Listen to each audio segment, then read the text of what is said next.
Begin at the red clay road after a failed harvest, where the wind runs thin through rows of dry cane and sounds like someone practicing how to sigh. Begin where a mother with a frayed headscarf, kept more by habit than by thread, folds a cloth pouch into her boy's palm, a few zinc coins and a worn ivory button inside, and says what mothers say when they know saying more will break them. Follow them to live. Don't make trouble. Keep yourself. Don't let anyone name you with a name that isn't yours. He is 16, tall and thin, eyes trained toward the ground, because in his village they say boys who stare at the sky grow dreams, and dreams don't cook rice. The broker who takes his rope leads is a man who chews a stalk as if it were smoke, and sells futures as if he were counting clouds. He says that service in a prince's house is fortune, that the boy will eat white rice and wear smooth cloth and ignore cracked fields forever. Fortune belongs to the man who is paid. To the boy belong a pair of gates, the outer one of painted wood, and the inner one of breath he must hold. The princely compound greets him at dusk, its roof lines trained to curve like disciplined clouds, its whitewashed walls a face without expression, 2 rows of pines rehearsing stillness so precisely that not one needle dares to tremble. Young eunuchs move as cats might if cats carried ledgers. Their soft yeases stitch the courtyard into order. A manager with neat fingernails looks the boy over, the way a shopkeeper looks at a wrapped item, and asks for birthplace, age, courtesy name, then places a new name upon him, like a seal on damp clay. From now on, you are Duong, he explains, to remind you of your function. You will nourish the comfort of another and forget a measure of yourself. The boy bows and feels the old name slide back into a drawer he cannot open without permission. The first bed is a hard plank disguised as furniture. The first night air is bright with orange blossom oil. The corridor taps with the woodpecker feet of maidservants, and laughter slips around a screen like raindrops off lotus leaves. A bunkmate whispers the rules as beads slipped into his hands. Don't look long. Don't smile wide. Don't walk fast. Don't shake your knee. Don't ask why. This house can hear your sigh before you make it. The beads are smooth and heavy. Hold them too loose and they fall. Too tight and they bruise. Under such instructions, sleep becomes a trick learned slowly. Memory becomes the only warm blanket one may keep. Morning is a class without a blackboard. Posture is the first text, breath the second, heat the third. An old eunuch, Uncle Bai, whose eyes wake only for errors and whose measuring stick has been polished to a gloss where fingers grip it, teaches that in this compound the lightest thing is the boy's breath and the heaviest thing is a rumor. He hands Duong a small booklet titled Ways In and Ways Out, a skeleton of passageways, servant doors, blind corners, lamp schedules, the secret traffic of a great animal whose pelt is painted doors and whose pulse is the will of one man. When Duong asks, almost not asking whom he now serves, Uncle Bai answers like someone explaining winter. You serve the household, but first you serve one person's pride. Names are like moonlight on water here. Call them by their shine, and they break. Days collect the boy the way silk gathers smoke. He learns to pour tea to a temperature that calms but does not dull, for someone who likes starriness and hates bubbles. Learns to stand behind a screen with a feather fan and move air without moving it. Learns to anchor a jade hairpin in a wig without pinching the scalp beneath. Learns to map a room by scent because the oil changes when the temper does. He has not touched the hand that decides his weather. He has only seen its shadow bend over a book. Yet already the tray of his life has been set on a larger tray that someone else carries. One night Uncle Bai presses a small cloth purse into his palm, a few stray coins, a minor fortune. Keep it, the old man says, not to spend, but to prove something remains yours. The boy sees then that in walled worlds, ownership begins with a button in a pocket. He looks up at a moon sliced into bars by the lattice window, and tells himself a sentence he will repeat for years. Do not let them call you by a name that is not yours. The world may answer with a different sentence. You do not choose what they call you. In such a beginning, almost nothing is dramatic because everything is significant. A tray placed a finger's width left is a refusal. A lamp moved nearer the window is a declaration of tiredness. A screen angled more steeply is fear. A breath held too long is a mistake. Life becomes the art of not disappearing while pretending to be air. On the second week, he meets Thu, a senior maid with hands so deft she can see the gemstone without disturbing its shadow. She lends him a mirror shard no bigger than a fingernail and says, without looking at him, "In here, beauty is prized and truth is feared. Keep a little of both in your sleeve." It is not philosophy, but a recipe for endurance. Duong adds the mirror shard to the pocket where the coins lie with the ivory button. A small museum whose exhibits say this: you had a past, you have a face, you are still human. They call the inner quarters the place where wind speaks softly because every movement here is governed by rules with throats cleared instead of trumpets, and every rule has an echo if you forget it. The house reshapes Duong the way a potter reshapes a piece that is already almost a bowl, but not yet honest about its curve. The shoulder lowers by a thumb's breadth. The gaze is trained to fall not on eyes but on the air beside them. The mouth learns to close at precisely the point where teeth no longer show, and sentences are taught to leave a breath's width of space between words for retreat. Day in and day out, he lives in a storm of quiet perfumes and fresh-pressed silk. Colors cross his vision like cloud bands crossing mountains, so many that names grow faint. The manager teaches a science of tiny tells. When the sensor is placed near the window, the master is tired. When it is set deep in the room, the master is not willing to share his weather with the quarter. Duong learns to carry a tray with two hands without letting the wrist shake, to rotate a peony in a vase until the room's balance stops leaning, and to erase the sound of his footfalls from tile. Every hour is a riddle to be answered without speaking. Are you air? The correct answer is yes, yet even air has warmth and a scent in a chosen path. If he gives away all his heat, he will become emptiness. And emptiness is a vessel anyone will fill with their will. Thu is the quiet teacher, as the house is the loud one. She shows him how to refuse with a centimeter. A tray set just off center is a comment, and comments, if made well, can save lives. She shows him how to inventory a room through the T's reflection, so the head may stay bowed while the mind counts. She does not ask about the boy's village, or the mother's scarf, or the ivory button. He does not ask about the night shadows under her eyes when the rain changes direction. They exchange sips of warm water as if it were a pledge made to no altar at all. On a late autumn evening, Duong is called to a back hall to mind the incense, a leaf-light name for a stone-heavy night. He stands behind a screen, guarding the smoke so it curls instead of climbs, his gaze fixed on the tray's edge. Through the gauze, he sees the hand like pale porcelain, a thin green ring riding the littlest finger, the vein at the wrist like watered ink. He sees the book tilt, hears the air shift with a sigh whose weight stays in the room after the voice is quiet. This is what it means to enter a moon's orbit without knowing you have become a tide. When the lamps are lowered at last and the room returns to ordinary, Thu studies his face as a doctor listens to the chest. "Do you still have the mirror?" she asks. He nods. "Good," she says, which is her way of saying you have not vanished. Days later, Uncle Bai hands him a folded slip with two characters. Northern guess. "When the princes marry," the old man says, "people are generous. That is when mistakes are made. Mistakes at home are not called mistakes.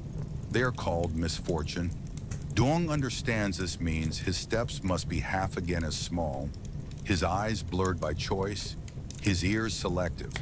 But the thread of fate loosens, not with a noise, but with a whisper. In the blue hour before lamps truly heat the air, a voice on the far side of the screen says, "You stand too close." And when he moves back a half step as taught, He realizes his life has slipped onto a rail he did not choose. The rail does not care whether he thinks it is just. Railroads are not built for passengers' opinions. The school continues. He practices being useful enough to be remembered and featureless enough to be forgotten when trouble needs a shape. He counts conversations by breaths, wraps silence around the parts of himself he intends to keep. He learns that envy moves as quietly as moths and eats as steadily. He learns that pity is a rumor no one wants to own. In that curriculum, the art of endurance is made from 3 ingredients. One small possession no one can confiscate, one person who sees you as a person, and one sentence you say to yourself that no one can overhear. His possessions are coins and button and mirror. His person is Thu. His sentence is still the same. Do not let them name you incorrectly. He repeats it as he learns to extinguish a wick without smoke and to light another without flame. Skills that belong to houses where everything must appear to happen by itself, and never because someone cared enough to make it happen. The elders say that great changes begin with a small misplacement, a scent heavier than usual, a lamp set 1 palm further from custom, a gauze curtain that takes a heartbeat longer to fall. On that night, all 3 occur together, the way birds go silent before a hunter draws the bow. Dung is called in to keep the incense, hands on the bronze handles to steer the curl, eyes lowered to correct the smoke, feet taking their cues from draft rather than command. Behind the veil, a voice, low enough to seem like it rises from the belly of a porcelain bowl, asks, "What is your name?" He answers with the name he was given here, and watches it leave his mouth like a slip, surrendering at a toll gate. "Your old name?" the voice says, with the weight of a test that could be a kindness or the opposite. Dong speaks the name his mother used in the courtyard where geese once fussed, a sound that feels like putting his arm back into the sleeve of a coat he thought he would never wear again. There is a pause long enough to count the tiny crackle in the censer's coal. Then the voice tells him to sit on the wooden step 2 arm spans away, to pour tea, spill it, pour again, to read 3 lines from a book whose jacket has been hidden by silk. You have characters, the voice notes, not praise, not yet, simply a forensic truth. And the room fills with a kind of listening that tightens the air like stretched parchment. In rooms like these, silence is both a question and a force. The one with power waits to see what shape the other will turn into, while the quiet hardens. Duong does not invent a shape. He keeps his back straight, eyes lowered, hands on the handles of the censer that is both a tool and a ritual. When the question arrives, it is simple as a lifted eyebrow. "Are you afraid?" He answers without looking up. Yes, of doing wrong, not of people. The half smile that follows is the slackening of a rope, and the night becomes a sequence of instructions that are not quite orders and habits that are not quite choices. Nothing is explicit because in rooms like these, explicitness is a luxury that breaks things. Tenderness, where it exists, must survive behind curtains or not at all. What Duong remembers afterward are not deeds but weights. A hand set on his shoulder and lifted off as if weighing something fragile. A sigh that crosses the gauze and lingers at the doorframe as extra gravity. A ring's soft strike on a teacup, a sound thin and hard like a thread of glass. There is no oath, no promise, only an invisible stamp placed where the forehead meets the future. You belong to this place until the day the weather changes. When it is done, Uncle Bai is waiting outside the back door with a thin cloak. He does not ask questions because questions are flint when sparks are illegal.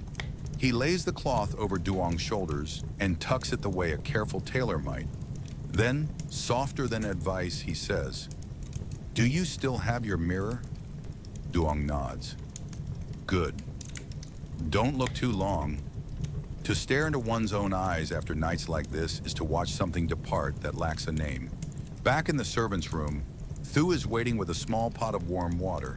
She hands him a cloth and speaks as if briefing the air. "No one here is a legend. There are only tired people and awake ones." He sits for a long time, listening to water cool and the last molecule of citrus dissolve, and understands he has crossed a threshold that does not swing back. He does not cry. Tears here are a kind of ink that signs papers you didn't mean to sign. He reaches into the drawer and touches the coins, the ivory button, the mirror shard, another shore of his life, and persuades himself that the name inside his chest has not changed, even if the house intends to call him something else. Morning returns the world to its previous furniture, but not to its previous meaning. The same trays, the same fans, the same lamps. Only now people look at him in a compound way. Part respect, part pity, part caution. Respect because he has walked through a door most will never approach. Pity because anyone who passes that door leaves something on the sill. Caution because his errors will now be tallied not as a servant's clumsiness, but as a cause for someone important to be angry. Duong adjusts as he has been trained to do. He aims to be the kind of dust that glittering rooms tolerate, present in sunlight, invisible to the broom. Yet somewhere in the chest there is a small heat that insists it is human. He does not know how to feed it except by choosing each day one true act so minor that it offends no deity. The act may be nothing more than sliding the mirror shard into his sleeve, catching a flash of his own face in the curve of a teacup, and saying the sentence no one else can hear. I still see you. Houses like this have two kinds of speech. The first is language proper, yeses and nos and titles stacked like lacquer boxes. The second is the speech of objects, which is truer and more dangerous. Screens speak with shadows, lacquered tables speak with fingerprints, silk speaks with the direction of its nap, and a doorway speaks by who chooses to pass it without slowing. The first time Duong hears a screen talk, he is not certain he has heard anything at all. The day is mild, the corridor smells of cedar. The prince's secondary consort, a woman known for her neat temper and her sharper memory, rests with two attendants and a lapdog whose performance of sleep has never convinced anyone.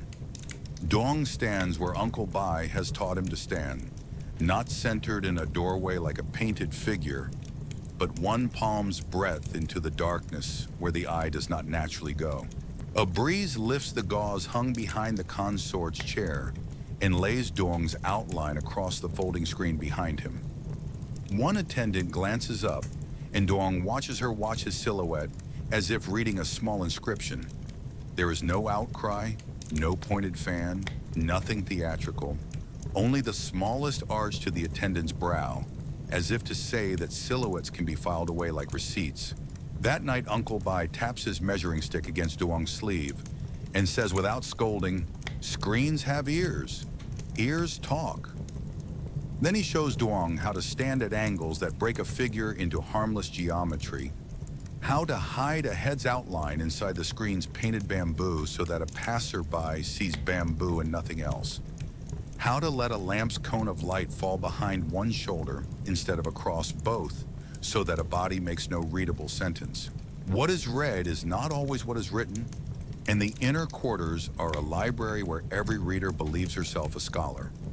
The secondary consort's maid, a narrow-faced woman named Shen, who knows how to organize envy into the shape of duty, begins to test the air around Duong with featherlight insinuations. She does not say that a boy has been favored. She remarks instead that incense has been burned more frequently. She does not say that a screen received a shadow. She announces that the lacquer on that screen has developed a haze in a place no one has ever touched. When remarked truths are arranged like this, they congeal into an accusation without anyone hand-owning it. Who hears the remarks the way a gardener hears moths, which is to say mostly by losses, and tells Duong in a tone without panic, "Jealousy spreads by borrowing other people's mouths. Keep them empty." She shows him how to rotate a vase so that anyone who seeks him must also move the furniture and thus reveal intent. How to rearrange tasks so that no single corridor sees him twice at the same hour. How to pass a doorway in company whenever possible so that his shape blends with others and no screen can claim to have memorized him. It is not heroism, it is weathercraft learned by those who live under cliffs where rockfalls recur. The prince himself almost never notices the slow sedimentation of other people's feelings. That is the nature of high rooms. The wind that cleanses them is made of other people's breath, and when it slows those who sit in such rooms, simply believe the world is briefly still. Duong learns to live under this stillness as fish live under ice. He learns the sound of the secondary consort's bangles and calculates whether her steps mean a walk or a campaign. He learns the laugh of a visiting cousin who prefers disruption to music. He learns that if two lamps in the corner by the calligraphy desk are lit at once, the consort is composing a letter which no one will sign, but many will act upon. Uncle Bai teaches him the survival grace of shrinking without souring, of moving like a person possessed of self-respect, even as he subtracts his visible self 5 times a day. A vanishing man, the old eunuch says, is a man some will try to fill. Keep a kernel no one can reach.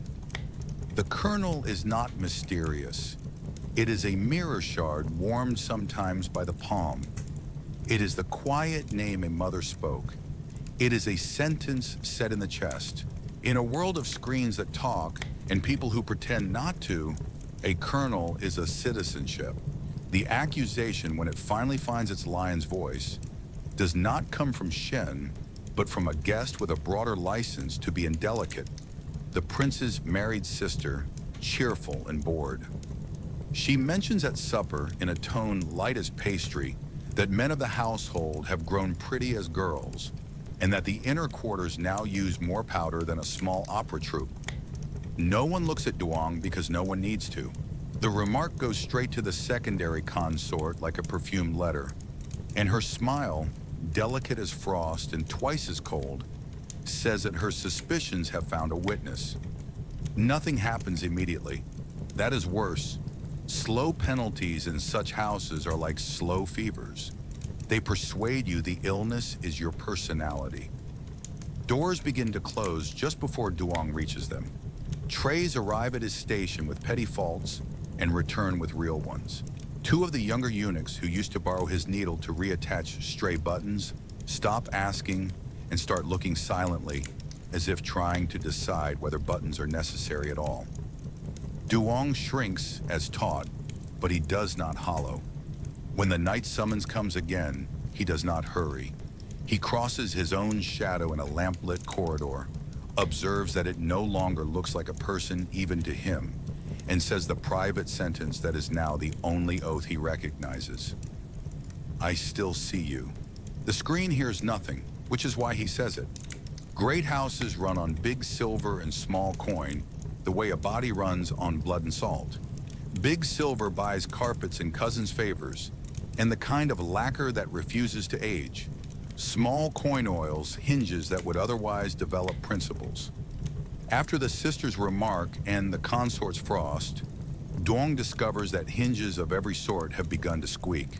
A guard at the side gate who once waved him through with a joke about the weather now studies Duong's tray as if trays had joined a gang. The steward in charge of storerooms returns Duong's requisition for lamp oil because it is too neat, then returns it again because it is not neat enough. The boy responds with the patience drilled into servants the way stitches are drilled into skin. He rewrites, he bows, he waits longer than the man making him wait. It is almost enough. What is not covered by patience must be paid for. And this is where the small purse Uncle Bai gave him ceases to be a museum and becomes a strategy. The first coins go to a clerk whose job it is to misplace problems. The next go to a runner who can carry a letter out to a runner who can carry another to a relative who knows how to be discreet in good weather and invisible in bad. None of it is illegal, all of it is perilous. Every coin carries a memory of whose hand warmed it. Bribes delivered without the proper ceremony of fear become gifts, and gifts become insults. Uncle Bai supervises Duong's apprenticeship in this arithmetic with the cool of a man who has survived 10 winters by predicting 11.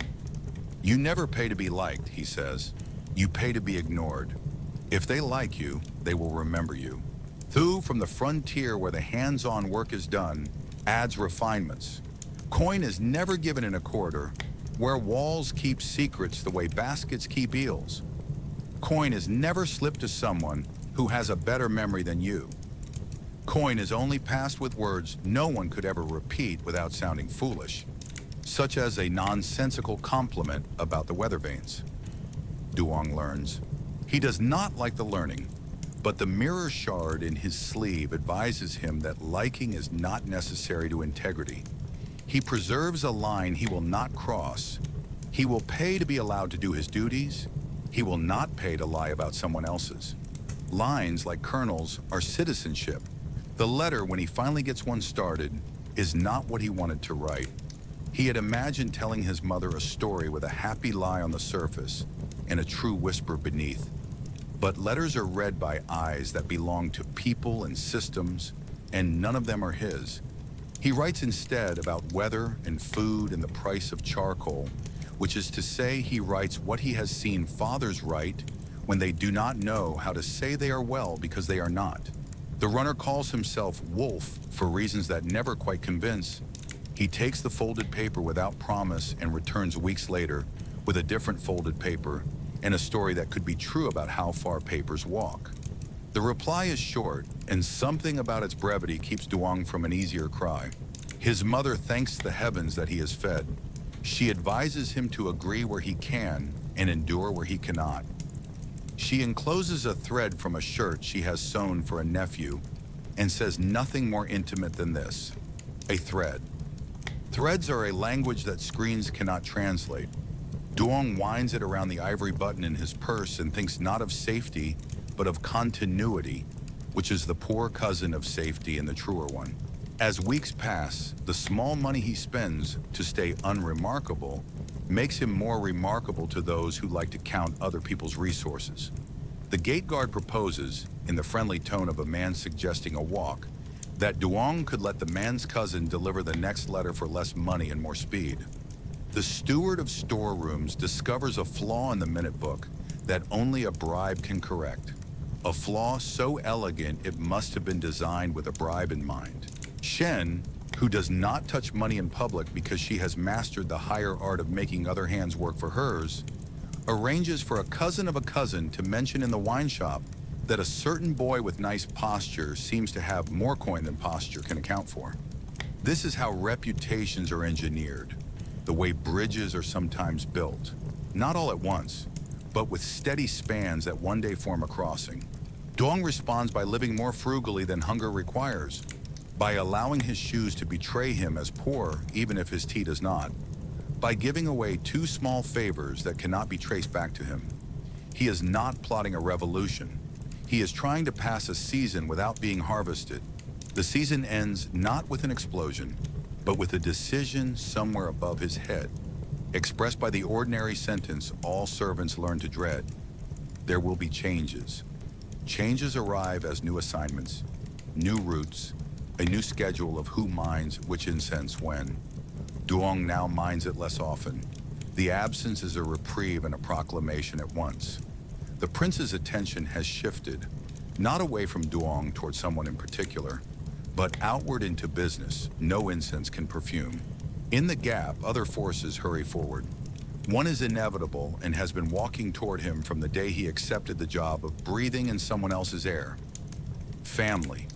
A letter arrives not from his mother but from an uncle whose handwriting looks like woven matting, practical and scratchy. The letter has a purpose stated as mildly as possible. A matchmaker has suggested a girl. The girl's family is not proud but not embarrassed. The village believes in curtains.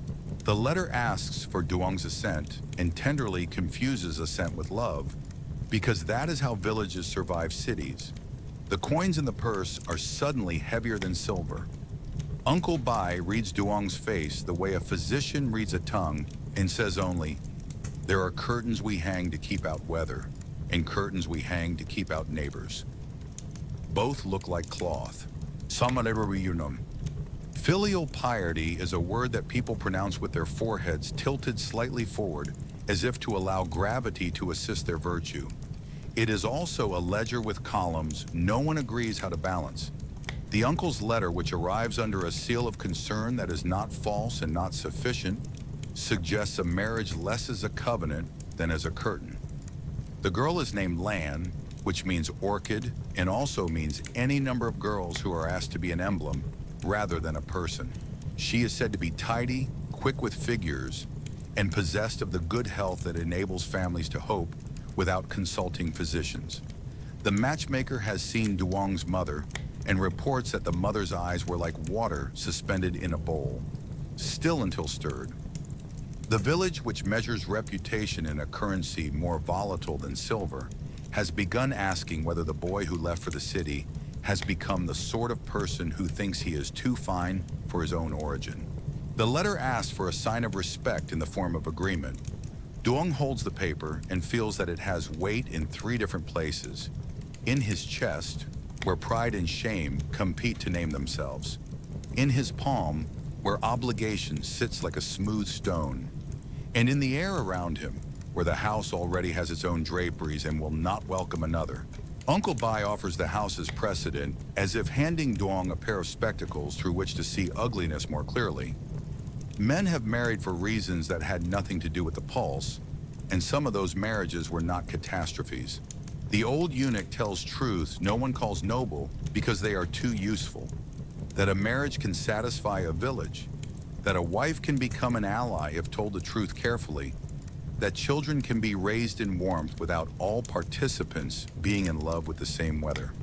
Thu, whose sense for people is more exact than any ledger's, says quietly, "Don't build a life on pity, not yours for her, not hers for you."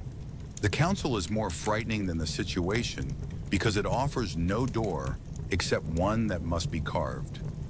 Carving takes time and leaves curls on the floor that someone will have to sweep. Duong asks for time that no one truly has. The uncle replies that the matchmaker is a woman with other irons in the fire, and one does not keep such women waiting unless one wants rumors to do errands. The mother's silence arrives like a weather change. It is not disapproval.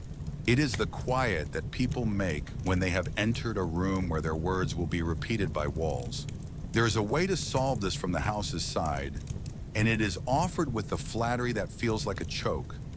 The secondary consort suggests that if Duong marries, the household will present a token gift to dignify his choice, a generosity that costs nothing and purchases a kind of credit, the kind that can be called in at inconvenient hours. The prince is informed at a remove and regards the matter as a problem of ventilation. If villagers want curtains, let them hang curtains, but do not ask the palace to live in their shade. The only person who speaks to Duong as if he were a human being sitting in a chair is Thu, who slides a cup toward him at the edge of a work table and says, "If you marry, keep one promise. Do not vanish inside the role you give yourself." People who vanish inside roles become cruel from loneliness. Cruelty is the first warning he has heard that is about what he might do to others, not only what others might do to him. It makes him look at the mirror shard and ask whether a kernel can bruise someone else's fruit. The shard offers no counsel. It only returns a small, faithful face in the room behind it. The meeting with Lan, arranged in the cloistered neutrality of a temple courtyard so that both sides can pretend the gods care about curtains, is not a performance of romance. And perhaps because it is not, it becomes a performance of respect. Lan is tidy, as advertised, the sort of tidy that makes one want to put a pencil straight on a table. She does not ask about the city in the way villagers often ask, as a set of landmarks to be acquired by conversation, but about the work Duong actually does, which he cannot answer truthfully and will not answer falsely. He says he minds incense. She smiles as if one person has confessed to another that they are employed to manage air. Then she says a sentence that is so plain it feels like a kindness. "If my life is to be a wall, I would like it to shelter somebody, not just a reputation." It is not a request, not quite. It is a measurement. Duong nods and realizes that agreement given now will not be to the village or to his uncle's handwriting, but to this sentence spoken by a girl whose life has been trained to be a general noun. He returns to the house with an answer no one will find scandalous. Yes, but slowly. The matchmaker is dissatisfied in a way that reveals she has other deals more satisfying. The uncle is relieved in a way that reveals he has been presenting the village's fear as the family's. The mother sends another thread without text. Threads again do what letters cannot. What Duong does not send, because he cannot, is an account of the way the house responds to the idea of his marrying. Some servants treat him with a politeness sharpened by contempt, as if an actor had declared that he now intends to be a tree. Shen smiles the smile of a woman who has seen curtains catch fire.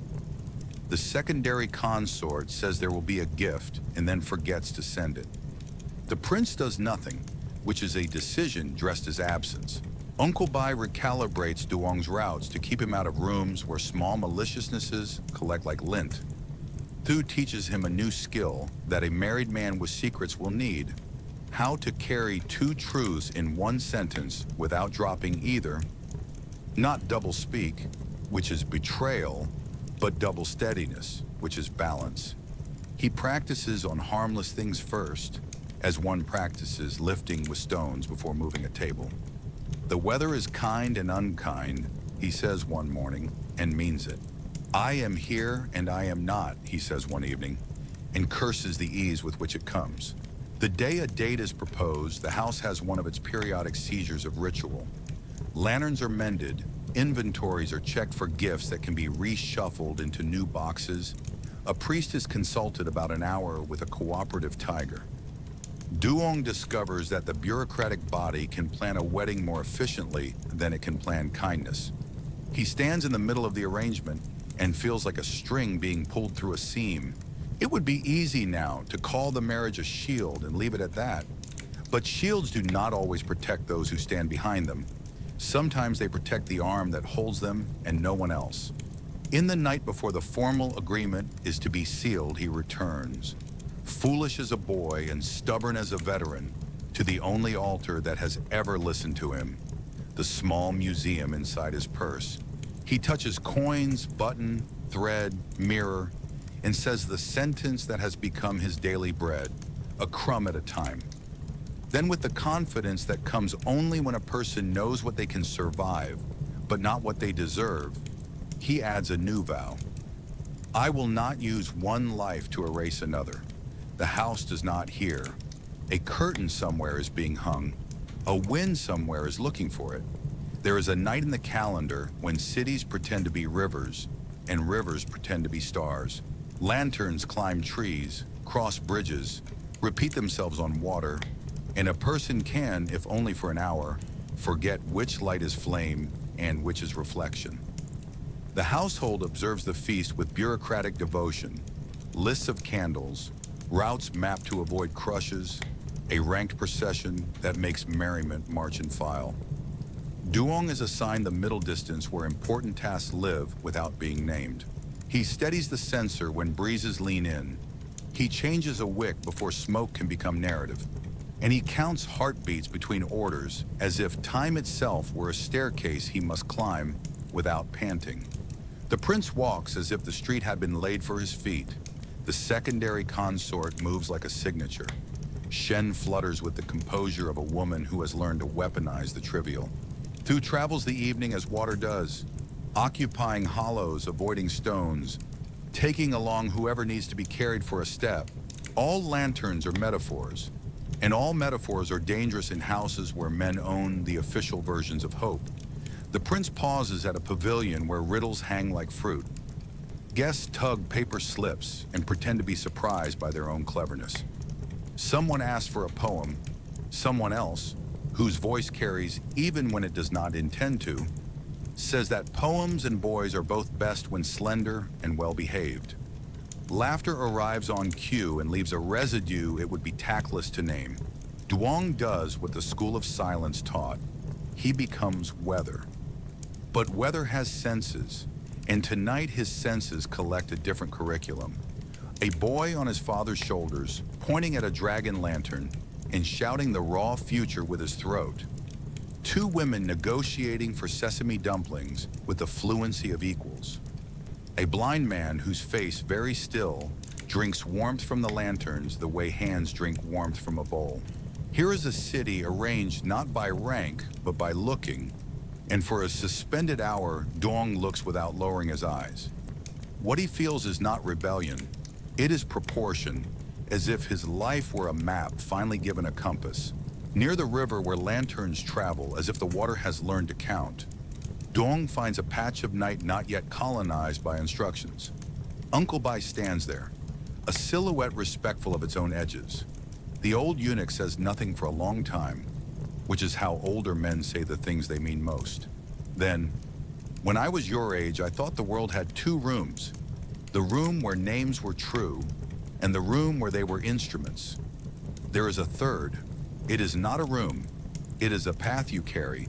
He points with his chin toward the water where a child's lantern, poorly made, has collapsed but continues to glow under the sheen. Don't think that because something is bent, it cannot shine, he adds. And even as Duong files the sentence into the drawer where he keeps useful pain, he understands it is the closest thing to a blessing the house can offer. Lantern nights invite vows because light makes even poor architecture look generous. Duong does not swear against fate because fate is not a negotiator. He swears against contempt. The quiet contempt that men in tight rooms learn to aim at themselves for not being made of the materials those rooms prefer. He promises, before a god he cannot name and a river that does not care, not to despise himself to make other people comfortable. The vow is unremarkable to everyone except the one who must keep it. When he returns to the procession, he walks as he always walks, but in the small museum in his purse, coins, button, thread, mirror shard, a new exhibit has been added, unseen and heavy, a sentence he will repeat when the screen talks, when the ledger lies, when the curtain is hung. I will not be the first to betray me. The night, like all festivals, ends with the administrative sadness of extinguishing. In the courtyard, the house's lanterns are counted back into boxes, each little sun returning to a bureaucratic dusk. The prince retires with the mild fatigue of a man who has consumed beauty without digesting it. The secondary consort smiles a smile that files, not forgives. Shen inventories wax with moral satisfaction. Thu, setting a stack of spent reeds into a basket, murmurs as if to the future, "Light leaves smoke. That is not failure." Duong cleans the brass throat of a censer, polishes until it refuses to remember fingers, and realizes that vows do not make work lighter. They make it worth the wait. He sleeps that night with the window open enough to hear a few late lanterns surrender to water. In dreams, the city is a quiet room with no screens, and the river is a corridor that does not ask for permission slips.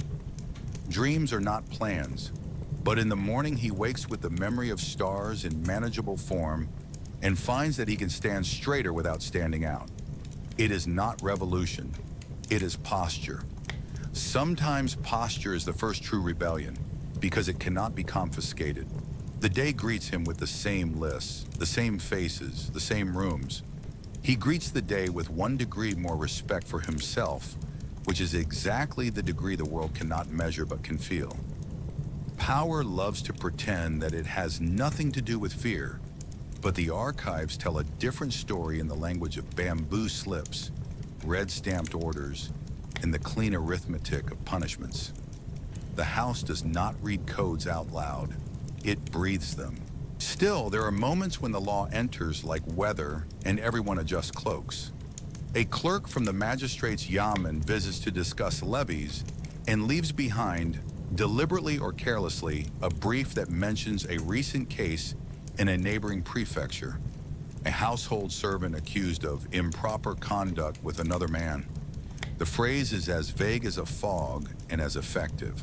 The penalty described is not death.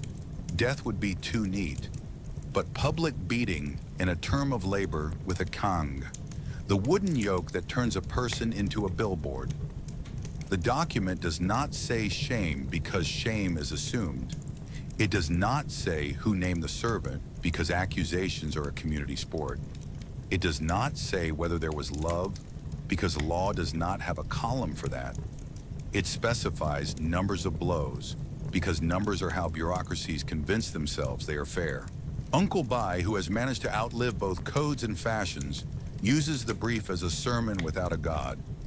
What kills a man, he says in the pantry where truths survive because cabbages do, is not the bamboo, it is the naming. A person struck can heal. A person renamed cannot decide where to put his hands when introduced to himself. Thu adds what the law does not write, but women remember, that once a name is damaged, doors bruise you by closing and opening with new timings. Food tastes of someone else's mouth. Pity becomes a kind of leash. Duong listens with an attention sharpened by lantern vows. He understands that fear, like smoke, wants to be everywhere, and that the house employs it as a deodorant to cover rot. He learns to distinguish between prudent silence and the muteness of a man already half erased. The first is strategy, the second is surrender dressed in discipline. Rumor turns statutes into weapons and weapons into daily furniture. A boy in the scullery jokes too loudly about a singer he admires. The joke collects ears and becomes a story. A guard at the side gate, bored into creativity, warns in confidence that the city has decided to make an example of someone soon. He does not say who, because prophecy is more valuable when it is vague enough to sell to several buyers. Sheen brightens the season by remarking, while correcting a servant's nod, that men who are too careful about symmetry are often careless about other things. The sentence seems to concern ribbons. It does not. The air thickens, as it does before monsoon, with the sense that naming is about to happen somewhere to someone. Naming rarely chooses the most guilty, it chooses the most available. Duong inventories his wrists as one counts breaths while holding a basin of water. Who knows what? Who wants what? Who is hungry enough to trade another person's future for 3 favors and a story? He tightens his routes, quickens his corrections, doubles the work no one sees. He keeps the mirror shard and uses it as little as possible because too much self-regard can look to hungry mouths like meat. He writes no letters that can be used by men who profit from reading. The world shrinks and he refuses to grow small with it. This is not stubbornness, but proportion, a mathematical insistence that 2 things can be true at once, that the law's a tool and that a life can be a craft that measures its joinery to survive tools. There is history beyond the house's walls, and it leaks in. People tell, in tones calibrated to be traditional rather than frightening, the old stories about emperors who kept male favorites and were judged more for the chaos they allowed than for the bodies they touched. They tell of philosophers who used the language of friendship to shelter what could not be said. They tell of poets who wrote better when drunk because sobriety breeds self-control, and self-control breeds self-erasure. These stories are not arguments. They are air pockets under ice. Duong does not mistake them for permission slips. He files them beside Uncle Bai's sermon, enthused caution, a triptych of survival. The state will count your blows and call that justice. The house will count your breaths and call that loyalty. Count yourself and call that memory. On a market day, the magistrate's men make their example. Not in the house, not to anyone Duong knows, but close enough that sound arrives like weather. A cart rattles, a crowd mutters, a cangue's square shadow falls on a man's chest and stays there. The number of blows, loudly counted, makes the spectacle civic. The man's name is said twice, then replaced with a moniker that will follow him longer than scars. Duong watches from the seam between 2 crowds.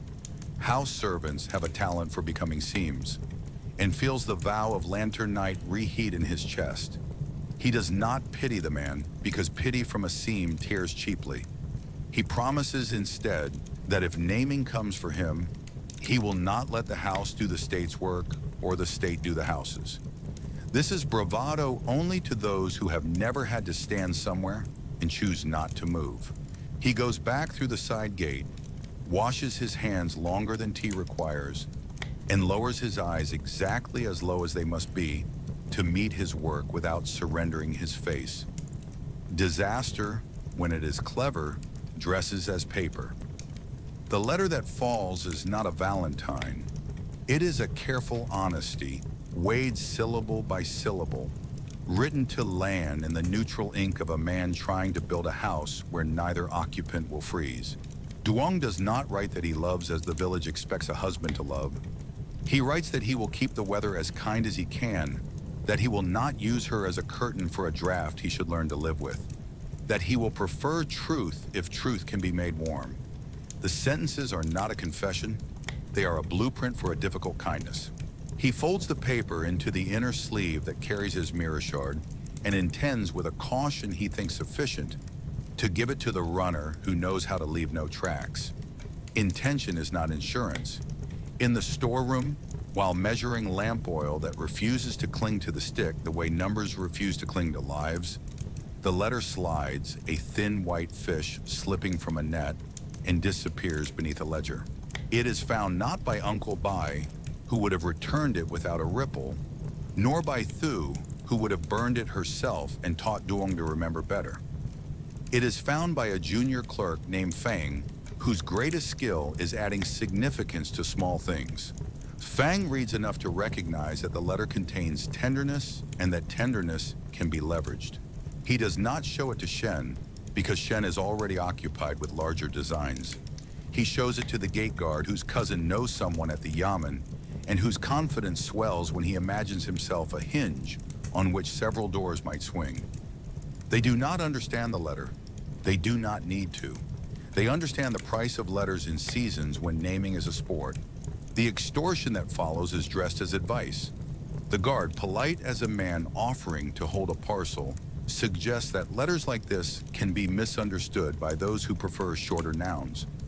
He mentions, in the tone of a man remembering a proverb, that magistrates enjoy calendars marked by examples.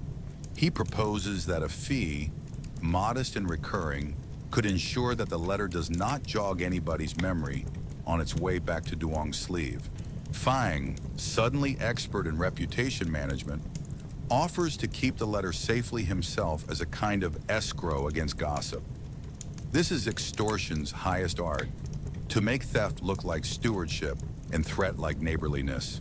Duong receives the performance without flinching because he has trained for audiences who are more dangerous than they are skillful. He pays nothing on first ask, which is a method rather than a principle. He asks for a day, which is another method. He goes to Uncle Bai, who listens with one eye on a pot of barley, and says what he always says when men mistake leverage for wisdom. Sometimes you pay to be ignored, sometimes you pay to be named on purpose, and then rename yourself before they can. The paradox is not a trick. It is a blueprint for crisis. Thu, when told, does not ask to see the letter because she respects what is private when privacy is under siege. She says decoy first, then truth. She writes a second letter in a hand that looks like Duong's to anyone who wants it to. A letter that says nothing except the kind of nothing that sounds like something when repeated by people who need exercise. The decoy is folded and dropped where Fang can find it, as if by cleverness. He finds it and feels his own importance thicken. Meanwhile, the real letter is retrieved by theft and luck. Duong returns to the storeroom at an hour when the steward is at accounts and Fang is at wine. He lifts the ledger with the practiced gentleness of a man exchanging pillows in the night, and there, too clean to be safe, lies the paper. He does not open it. He folds it tighter, slides it into the museum purse, and tells the mirror shard that he has survived a small war. Survival is receipts kept in private. He goes to the gate guard the next day and pays a sum so small it offends. Not an installment, but a punctuation mark. For your trouble, he says, because trouble should be paid by those who cause it. The guard squints, calculates whether pride can be eaten, and decides that for now it can. Fang, deprived of treasure he barely understood, shakes the decoy letter at two companions who admire his script and his nerve, and thus spends his capital noisily enough to exhaust it. Shen hears about letters as women hear about weather, by doors that will not shut. She does not confront Duong. she adjusts the arrangement of the inner rooms so that he must pass through one more corridor to reach his tasks and meet two more eyes he need not have met. This is her genius, to change the geometry so that men think fate has done it. The prince notices nothing because nothing requires his notice. The secondary consort notices everything and keeps it because keeping is her sport. Lan, to whom no letter has yet arrived, continues to exist as a general noun with a private life that Duong both hopes and fears will be kinder than the one being built for them. The vow from Lantern Night becomes less an ornament and more a tool. He repeats it not to feel noble, but to keep his hands from choosing the easy violence of self-blame. He cleans a censer until it shows him his face without distortion, and understands that the next season will ask more than cleverness. Cleverness rescues letters. Courage rescues names. That night, after the house is finished congratulating itself for a peace it did not earn, Duong opens the purse and takes out the letter, and does the only thing that can end its career as weapon. He commits it to memory and burns it. The flame eats the paper with the indifference of an honest creature. He watches until nothing remains that can be discovered by men hungry for someone else's story. Then he sleeps poorly and wakes ready, which is the best a person can do when the screen talks. The law listens, and the season of naming has not yet exhausted its appetite. The city keeps its shrines the way an old soldier keeps scars. Some proclaimed with banners, some tucked beneath sleeves. On the quieter bank of the canal, where laundry talks to wind and fishmongers learn patience from scales, stands a head-high altar of brick so uneven that rain chooses favorites among its crevices. It belongs to no great god with an office. The offerings never climb beyond tangerines and 2 sticks of incense. The plaque says nothing that would embarrass a philosopher, only to the spirit who hears. Duong finds it the way people find medicines that doctors do not prescribe, by rumor that travels mouth to mouth, weighted with a tenderness that does not like to be seen carrying itself. He comes at dawn, before the market turns gossip into soup, and stands with a bundle of reeds for kindling and the small museum in his purse, as if gods prefer witnesses that have already learned to remember. He lights 2 sticks and one for those who cannot come. He does not ask for favor because favors are expensive. He asks for clarity, which is cheaper but rarer, and for the specific mercy of being allowed to live as a person, not a function. The canal answers with the sort of reply water is good at. It keeps moving, which is not the same as agreeing and not the same as refusing. An old boatman with a face like folded maps ties his skiff to a rotten post and watches without intruding. When the smoke thins, the man says, the way a person remarks upon weather that reminds him of a proverb, some shrines hear faster when your hands are not empty. Dong lays down an orange, cuts it in quarters with a nail-paring knife, and leaves the knife for the shrine to keep. That will do, the boatman nods, then gives the advice kind men disguise as observation. It helps to tell a spirit your true name. They cannot help people who pretend to be whole. Dan. Duong does under his breath, and is startled by the plain music of it. In palaces, names are instruments. On banks, they are tools. He returns as he can, not out of superstition, but discipline. Each visit is a prosaic conversation with the air. I have not vanished. I have not become the story other mouths prefer. I am still here. On the 3rd morning, a fishwife sets her basket down, strikes a match against her shoe, lights 2 sticks for a son who is stubborn and a husband who is not, and tells Duong, without asking for his business, that the trick is not to bargain with spirits as if they were clerks. You state the truth, she says, and you promise not to waste their attention. Such liturgies are the practical theology of the poor, and Duong understands that they require an honesty palaces punish. The shrine becomes a hinge between 2 rooms of his life. In the house, the air is written by other people's breath. By the water, he writes a small sentence for himself. He does not imagine protection against law or rumor. The city is full of men who imagine protection and learn new meanings for the word wound. He imagines instead a spine, not the posture he shows to rooms, but the posture he shows to himself when no one can correct him. On one visit, he brings the thread his mother sent and knots it lightly to the tiniest nail in the shrine's corner. It is not an offering, it is a map pin.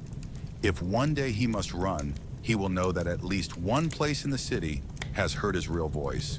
Wishes do not change seasons. The house continues to conduct its orchestra of screens and sentences. Yet something in Duong has been tuned. He can stand by the prince's chair and imagine without despair the possibility that a person may be both useful and unowned. He can watch Shen direct furniture as if moving platoons and resist the temptation to call her his fate. He can lift a censer and think not of incense but of boats, of small knives left in altars, of fishwives who understand that truth spoken simply is a higher form of cunning. Vows made by water harden slower than those made by wine, and they last longer. On a day of thin rain, he finds the shrine's brick damp enough to darken the characters on its plaque. The spirit who hears looks briefly like the spirit who answers. A child stops and stares at the orange quarters as if they are a puzzle he is old enough to solve. His mother tugs him along lest he learn piety where she cannot supervise it. Duong smiles without being seen, steadies the small flame he has lit against the wind cupped in his hands, and says the line that has become a hinge for everything else. I will not be the first to betray me. The smoke takes it without commentary. He returns to the house with wet sleeves and a steady pulse, which is to say armed with the only weapon that does not injure the one who wields it. Favor does not slam doors in palaces, it changes outfits. What Duong notices first is a scent. The star anise that once ruled the room is replaced gradually by sandalwood. Sandalwood is a patient perfume and does not need to prove itself. Next comes light. A standing lamp long stationed by the window retreats to a corner, making dusk arrive earlier. Dusk is kind to new faces. Then routes change. Duong's errands point him away from the rooms where decisions are made and towards storerooms where decisions are counted. No one announces anything. The prince does not grow cruel. He grows occupied, as men in high chairs do, when external matters let them put their better self on display and their inner economies on autopilot. The secondary consort's smile becomes less iced and more glass. You can see through it if you cup your hands and peer. To lose favor is not to lose work. In fact, the hours fatten. A person unfavored must stack his competence high enough to climb over lowered expectations. Duong discovers he can polish brass to a kind of honesty. He discovers that a room soothed by correct flowers is kinder to everyone, even those who never see it. He discovers that Uncle Bai is right when he says that vanishing without hollowing is a craft. Shrinking done badly curdles into bitterness and makes a smell. Shrinking done well is simply the courtesy of requiring less air. Thu approves silently with the relief of someone who has watched too many men turn their own hurt into a knife and then complain about bleeding. You will be all right, she says one evening, which in her grammar means you have not surrendered your kernel to the ache of being passed over. Shen changes tactics, which is to say she keeps the old ones and adds embroidery. When favor cools, the easiest hospitality is cruelty disguised as order. She corrects Duong with instructions that are not false and therefore hard to refuse. She files a note about his handwriting in a place where handwriting is not policy. She arranges schedules so that his rest falls at hours, when rest is worth less. The gifts of the house are like this. They are wrapped in reason. Dong answers in the only ways that do not invite escalation. He becomes precise where imprecision would be argument. He becomes early where punctuality would be a cue. He becomes absent where his presence could be repurposed as evidence. He is not a general. He is a gardener who knows which plants survive shade. The most dangerous feeling in such seasons is not rage, but vacancy. When a person has been needed in a way that flatters the imagination and then is not needed, he may decide that the world owes him a story. Stories are where men do their worst when they do not have tools. Duong allows himself one luxury. He walks late in the corridor that remembers older lantern nights and listens to the house breathe. He hears the difference between a sigh that asks for help and a sigh that demands witnesses. He gives neither. He counts steps for the usefulness of counting, not as an alibi. He practices the vocation of being present without auditioning. This is harder than obedience and more honest than rebellion. News filters in like rain through thatch. Nothing at first, then dampness everywhere.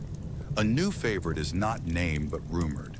A young man with teeth that look like opinions and a way of laughing that makes rooms hurry to gather around him. Duong does not look. Not looking is not denial. It is the preservation of faculties.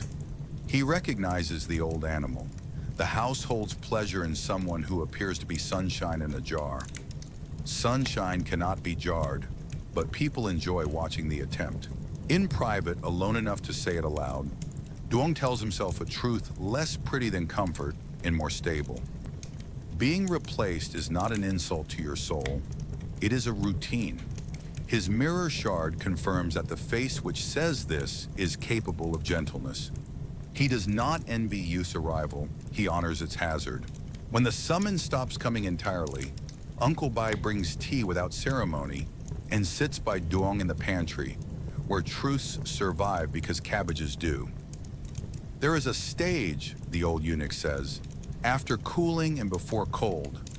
Men who keep their kernel in that season end as oak.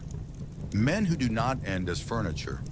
It is the kind of counsel a father gives a son when neither can afford the sentimentality of either role. Duong nods and composes, without knowing he is composing, a prayer for himself that sounds like a carpenter speaking to wood. Reduce cleanly, accept a smaller surface, resist rot, keep grain. The house does not applaud this liturgy because its music is inaudible to anyone who has never been lonely among candles. Labor replaces longing, which is almost always the better trade. Duong organizes a storeroom to the point of elegance. He petitions for better oil because economy that destroys light is false economy. He persuades a junior clerk to assign him to market duty twice a month so he can breathe a different math. At the riverbank shrine, he lights 3 sticks and thanks the spirit who hears, not for gifts, which are showy, but for the mercy of proportion. Teach me not to mistake a shift in fashion for a verdict, he says. And in place of response, a breeze presses incense toward his face so that he smells like someone who has stood near a god and not demanded spectacle. By the time the season changes for real, a winter thin as an elderly cat, a spring that opens reluctantly like a fist, Duong has acquired a new steadiness that is not bravado and not numbness. He knows that men will soon invite him to write himself into a different future with letters and boats. He knows, too, that the price of escape is not measured only in coins, but in threads. The ones he has tied, the ones he cannot cut without lying. Clarity is not courage, but it makes courage possible. He sleeps the night before a plan begins, as a man sleeps before traveling roads that will not let him keep all he carries. He places the mirror shard flat on his palm, watches the window's small rectangle of dawn enter it, and returns it to his sleeve with the care due a blade. Escapes begin in stories with speed. In lives, they begin with bookkeeping. There is the runner who calls himself Wolf because he knows how to put his own scent on other people's errands. There is the boatman with the folded map face who can thread the reed beds before the magistrate's men finish their second cup of tea. There is the clerk who owes Uncle Bai a favor for an arithmetic error unreported. There is Thu, whose contribution is the only one that cannot be logged. She looks at Duong as if he were not a problem to be solved, but a person to be kept. And then she does not say, "Don't go." The silence is permission and warning. Shen is the weather in which plans must be made. She has noticed not the plan, but the appetite for edges. She cannot forbid hunger. She can salt the food. Schedules tighten around Duong in a way that could be administrative or personal. The house always prefers ambiguity because it makes rebellion look like rudeness. The day chosen has no omen attached. Omens attract professionals. Duong leaves by the kitchen door with a basket that could be laundry and a ledger that could be errands. Markets are where men vanish because money is the only name that counts. Wolf receives a folded paper that would tell on no one if opened. It contains only the words "New Wicks" in 3 hands. The boatman loiters where fish loiter and spits into the water with the courtesy of a man who refuses to waste a gesture. When the basket becomes lighter than it should be, Duong knows he has crossed the line between thought and event. The skiff noses into reeds the way a cat noses into long grass. Water takes the weight of the plan as if water were indifferent because it is. Indifference is a kind of kindness when men have spent months arranging their faces to please instructions. The reed beds are a country of their own. They speak in the voices of insects and in the rattle of seed heads that have learned to imitate rain. The city, with its kneeling lamps and upright punishments, recedes into story. Duong sees a heron step onto its own reflection and not fall. He thinks absurdly that if he must have a miracle, let it be this: to place one life onto the surface of another without sinking either. The boatman pulls. Wolf crouches at the prow and pretends to be a dog who has opinions about fish. Duong keeps his eyes moving, but not so much that movement becomes signal. They will switch to a grain barge beyond the bend. They will purchase anonymity with posture. They will emerge in a district where men forget faces as a matter of trade. The plan is a ladder well made. No rung is wood someone could point at and say this one was stolen. That is how men like Uncle Bai design survival, with joinery that refuses confession. Rumor travels faster than skiffs when carried by men who want to be weather. A gate guard who agreed to forget remembers for pay. A junior clerk, more ambitious than careful, deduces that a ledger lightened at certain hours makes a path. Shen needs none of this. She has trained her mind to the geometry of absence. When the prince asks a question that touches nothing and everything, where is the boy who mines incense? It brushes the surface of the house like wind over rice. Several men have answers. Each is true enough to be safe. The only person who uses the right verb is Thu. Traveling, she says to no one in particular, while handing a broom to someone who needs to be seen with a broom. Her eyes do not move. Later, she will regret the word for its poetry and praise it for its accuracy. Traveling is the condition of people whose names are busier than their bodies. At the bend, the boatman slows and looks not at water, but at sky. There will be men, he says, because clouds learn to be citizens of their own fates, either today or another day. Decide now what kind of man you are when someone else names you. It is the gentlest cruelty Duong has yet heard, because it asks him to choose his posture in advance. He looks at Wolf, who is already calculating new paths and fresh boasts and the price of both. He looks at the reed tips and thinks of the letter he burned so other mouths could not feed on it. He thinks of the thread at the shrine. He thinks of Lan, whose sentence in the temple: "If my life is to be a wall, let it shelter somebody," has been growing rings like a tree inside him. He sees with a clarity only reed countries permit that flight is honest but not simple. To vanish now is to ask other people to carry a weight named after him. Courage is not always departure. Sometimes it is returning while you still have the strength to pretend it was your idea. Turn, he says, and the word tastes like defeat until it tastes like consent. The boatman nods once, a craftsman recognizing another man's chosen grain. Wolf makes a noise that could be a laugh or a complaint or both, and begins to invent a story in which he was the architect of this wisdom. The skiff pivots inside its own length. The reed beds accept the change as if plans were a kind of wind they know how to weather. Back toward the city, the world grows denser. Sounds acquire meanings again. Duong rehearses not an alibi, but a posture. He will walk in through the side gate with a basket that might be laundry and a ledger that might be errands. He will present himself to Uncle Bai first, and to the magistrate never. He will tell Thu, if words remain after the day finishes with him, that he chose to be present for the naming, rather than let the naming hunt him like a dog. Consequences are not suspense in palaces, they are appointments. Shen greets him with a chastened smile, as if she has just successfully argued against a harsh penalty in a room he was not invited to enter. The prince looks through him as a man looks through a window he has not decided to open.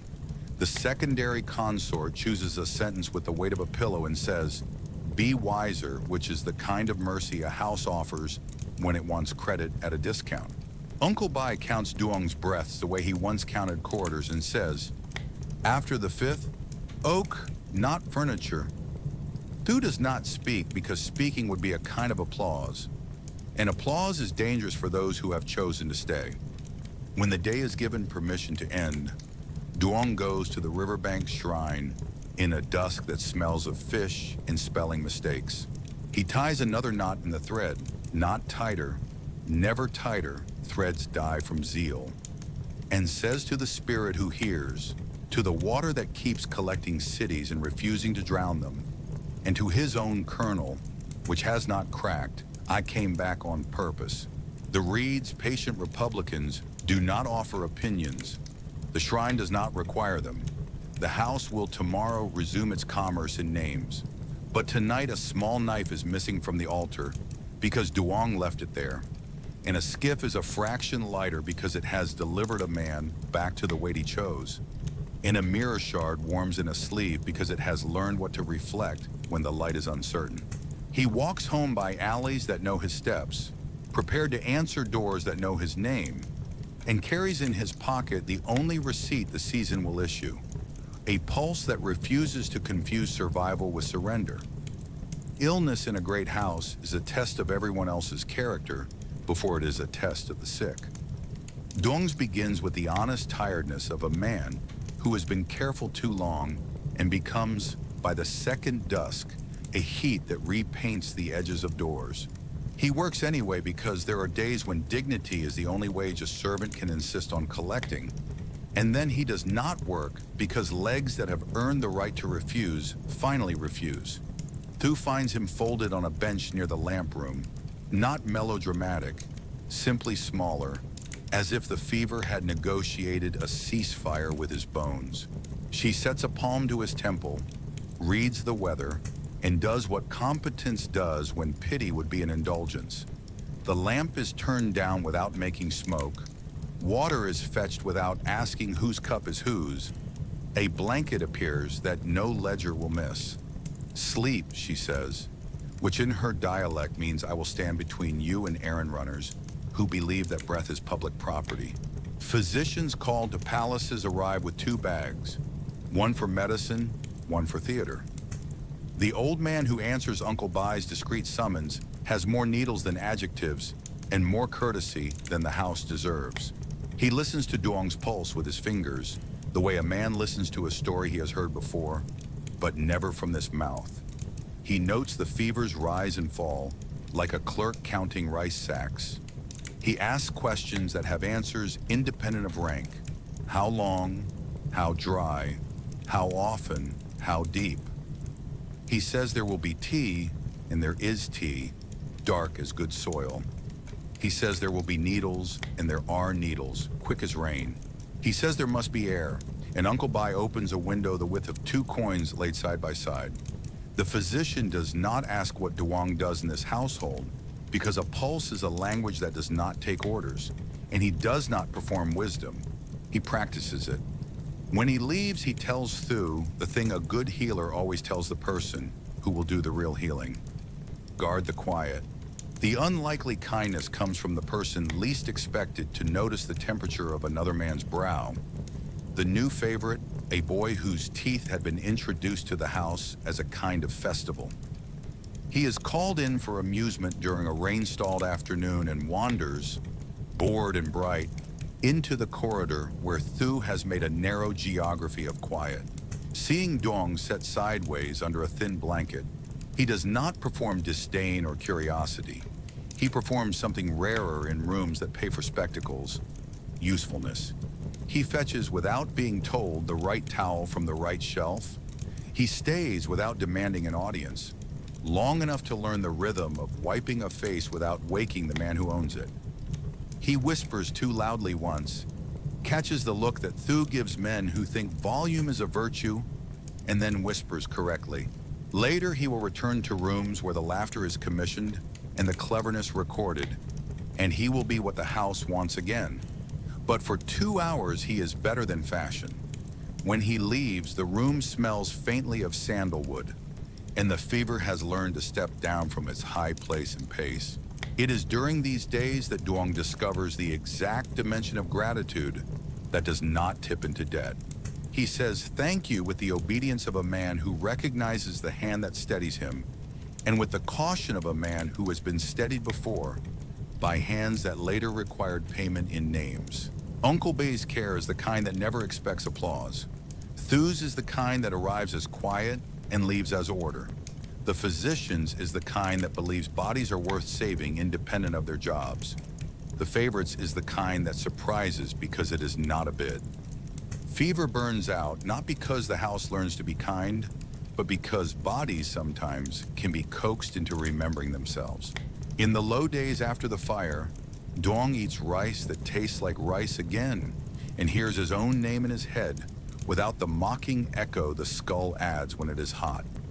He sleeps, soft as a bag of grain set down where it will not be spilled, and dreams not of law or screens, but of water that moves because it must, and men who do not mistake moving for running. When he walks again, the house tries to pretend it never paused for him. Shen normalizes the crisis by file, which is the domestic version of absolution. The prince remains occupied, which is his gift to everyone. The secondary consort resumes her calm tyranny of arrangements. Duong returns to brass and wicks and the discipline of steps. Something in him is clean that was not clean before. It is not hope. Fever does not wash glass to let in light. It is proportion. He has learned, as people learn when the world narrows to a bed's width, that a life can be both fragile and not negotiable. He makes a small adjustment to his museum purse. The mirror shard is wrapped now, not to hide it, but to treat it as an instrument rather than a talisman. When he says his sentence, "I will not be the first to betray me," it sounds less like rhetoric and more like maintenance. Trouble in courts arrives with heralds. Trouble in cities arrives with men who say, "Come along." The Yaman's runners are polite as borrowed knives when they find Duong fetching wick lists in a market that does not pretend to be holy. Their politeness is a costume that fits well enough to impress bystanders and badly enough to warn the person being dressed. Someone has decided that questions should be asked in an official room about letters that never existed and about conduct that is best defined by those who do not practice it.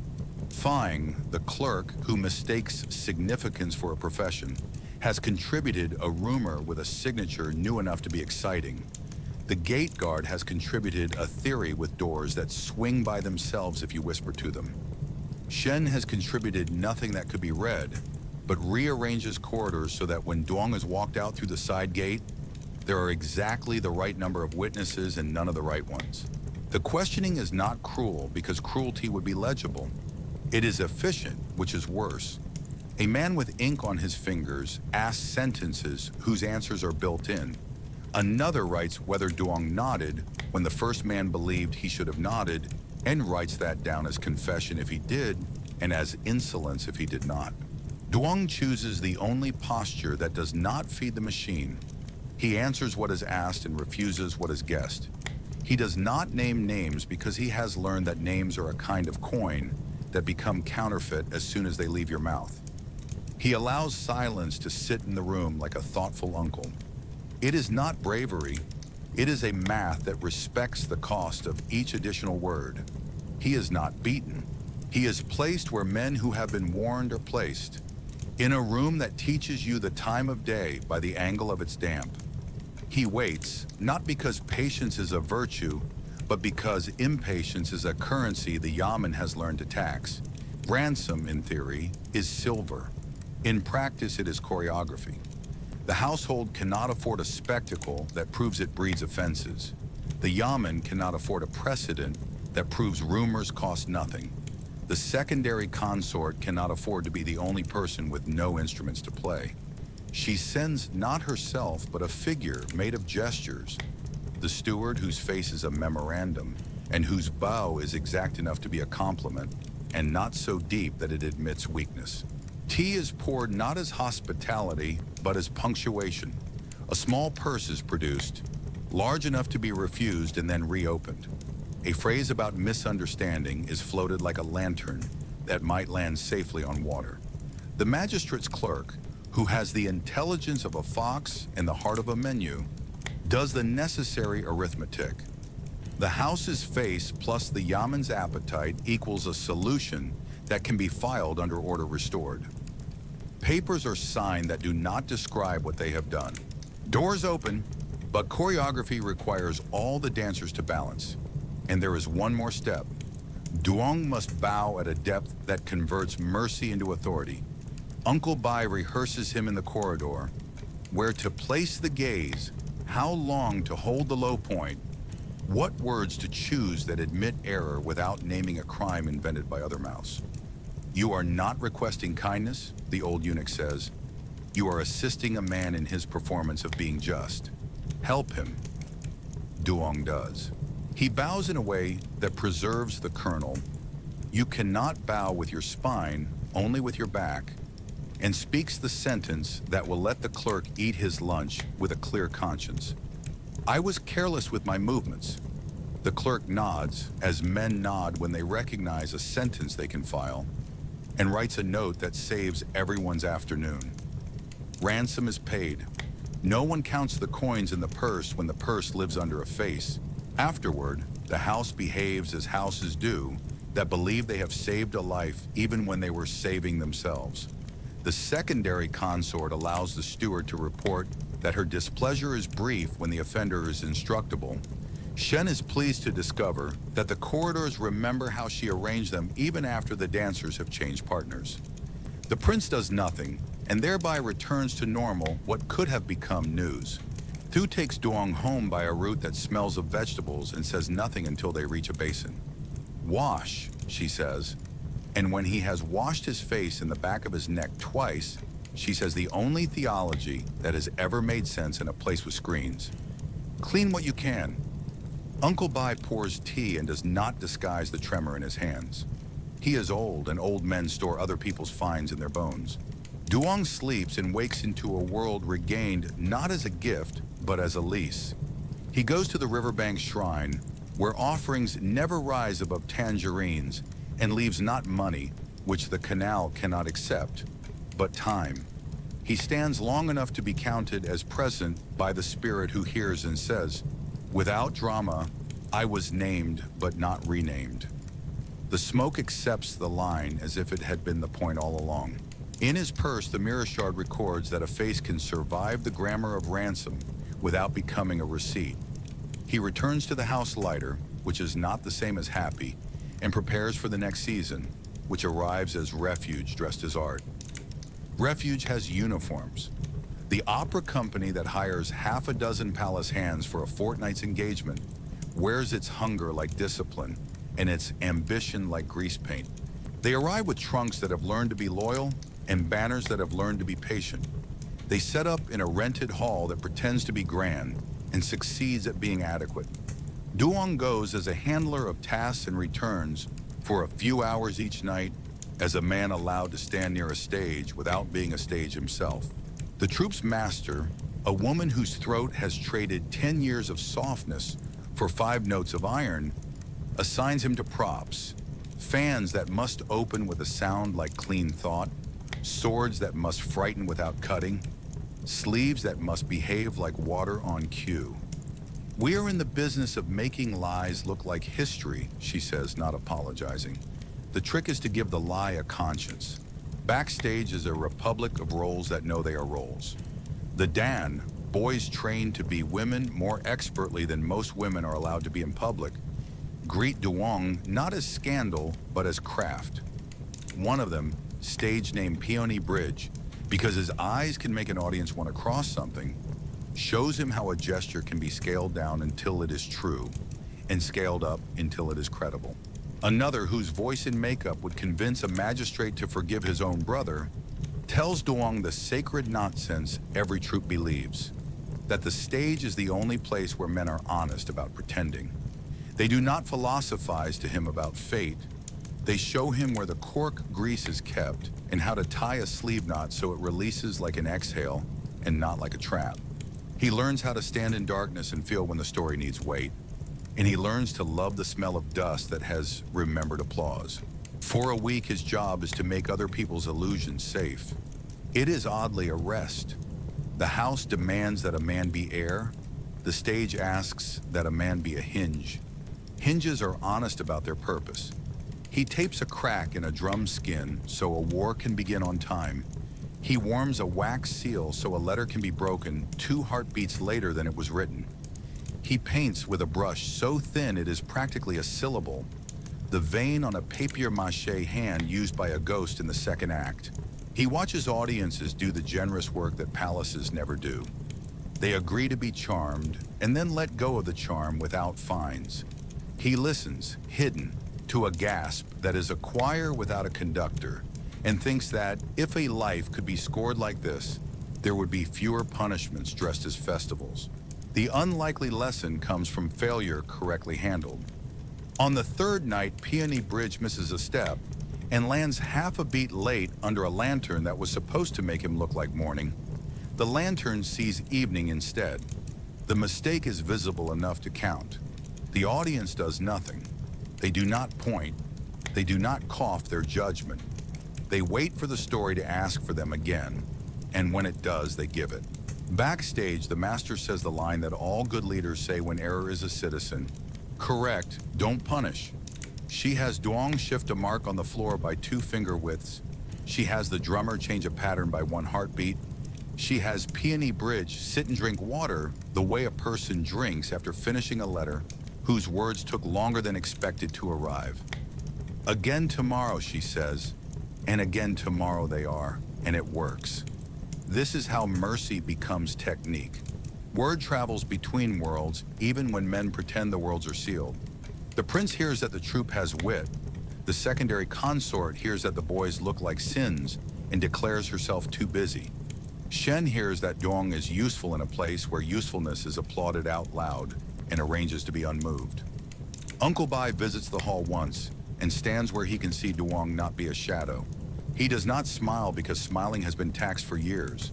He looks as a man looks at a carved beam that has not warped in weather.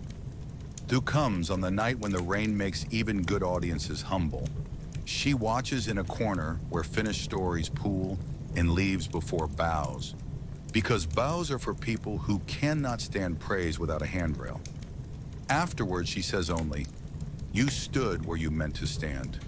In her grammar, this is the largest wreath a person can receive. Duong is offered a place longer than a fortnight, not on stage. His voice is honest but unremarkable, but in the crew, which is to say in the society of men who fix the world so others can pretend to break it. He does not say no quickly because speed is a kind of lie. He walks the hall in the morning when boards creak, there really are wood signals, and asks himself whether becoming a hinge full-time would be a promotion or a disguise. The answer surprises him by being plain. He is already a hinge, and changing buildings will not change the work. What the troupe offers is not escape, but a practice. He can take the practice home. He does.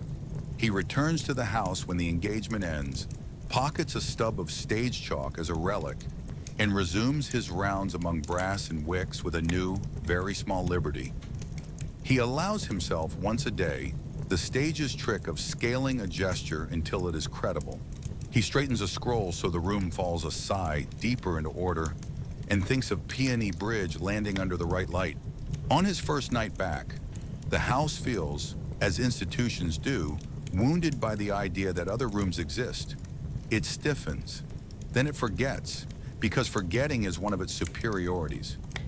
Duong replenishes lamp oil, adjusts a vase, and ties a knot that will release at an exhale and not a trap. He passes a screen that has learned to talk and does not stop to listen. He falls asleep with chalk dust under a nail and wakes with it gone, which is how shows end. In the purse, the mirror shard reflects a face that has been allowed to be a person for several afternoons and has not broken from the shock. The small museum now has a new exhibit next to the coins, the button and the thread. A fragment of a song he cannot sing but can hum, a proof that pretending, done well, is another name for telling the truth slowly. Agreements made by villages are signed with tea. Agreements made by palaces are signed with silence. The wedding is small because smallness is the only luxury everyone can afford. A priest reads auspicious lines with the gentle boredom of a man who believes in calendars more than in gods. The uncle's handwriting appears one last time on a receipt that declares itself a blessing. The matchmaker supervises as if steering a cart whose wheels have already decided their track. Lan's face is the calm of a person who understands that dignity is a lamp trimmed nightly, not a firework. Duong stands as men stand who have been trained to stand for other people's comfort and discovers, as the corridor air enters his lungs, that the body can carry two truths at once without breaking its back. They do not talk first on the wedding night because theater has already used the room. They talk in a courtyard the next morning, a courtyard that smells of rice water and a tree that remembers rain. Lan pours 2 cups and sets one between them as if a third listener might be late. She says without ceremony, "If my life must be a wall, let it shelter someone, not just a reputation. But I will not be the only person behind it." Adro. Duong answers the only way he knows that can both spare and honor, by telling a truth and letting it be incomplete. He mines incense. He has been near rooms where names are weapons. He has been near persons whose breath organizes other people's hours. He does not inventory tenderness, because inventories are for storerooms. He says that some parts of him have been used in the house's arithmetic, and that he will not use Lan's life in the same way. Lan listens with the patience of a woman counting, not coins but options. "I require 3 things," she says finally. "Food, courtesy, and the freedom not to lie to my own face." Duong thinks that these are the first reasonable demands anyone has made of him. He adds his own 3, not as counter, but as structure. Time, privacy, and the right to keep one name for when I speak to myself. They agree that separate beds are not cowardice but furniture. They agree that children, if they enter the house, will enter by choice or by kindness. A nephew's son, perhaps, or a girl whose parents have become rumor. They agree that respect is a tax they will pay to the village to buy peace, and that love, if it appears, will not be extracted like tithes. Lan's confidence arrives as relief, not spectacle. She reads the household accounts with the deep breath of a swimmer and closes small leaks no one had the vanity to notice. She learns the palace's rhythms by proxy. Duong's shoes tell her more than his sentences, and moves the hours to catch him when the house lets him fall. She visits the market with the curiosity of a person who believes prices have biographies, and she refuses to let pity be the only ingredient in her kindness. When she meets Thu, which happens in the natural way that 2 capable women in the same city eventually do, they do not exchange secrets like jewelry, they exchange workable nouns. "He is learning to be present," Lan says. "He is learning not to vanish," Thu replies. They both nod as if approving a child's steady handwriting. The village asks for pictures of happiness and receives instead the kind of quiet that keeps roofs from rotting. Neighbors measure the marriage with the crude instruments available to communities that cannot afford subtlety. Are voices raised? Are lamps lit late? Does bread smell like bread? The answers bore them, which is security. The uncle relaxes into being an uncle again, which is to say a man who enjoys advice that no longer has to be urgent. Duong's mother sends a larger thread, a braid really, and a note with a sentence so old it has worn into truth. Kindness and clarity are cheaper than pride. The braid is tied to a beam in the small room where Duong keeps his museum purse. The purse itself is heavy with stability.